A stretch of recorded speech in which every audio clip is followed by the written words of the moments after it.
Hi, my name is Andrew Jaccoma, and I'm a founder at Sensible Spreader Technologies.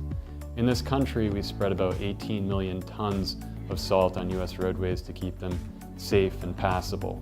The problem with that is that salt is really damaging to aquatic ecosystems, it's damaging to infrastructure, and it's contaminating our drinking water sources. Winter road maintenance operators struggle to move systematically through infrastructure because they don't have the proper tools to show them where they've been and where they haven't been.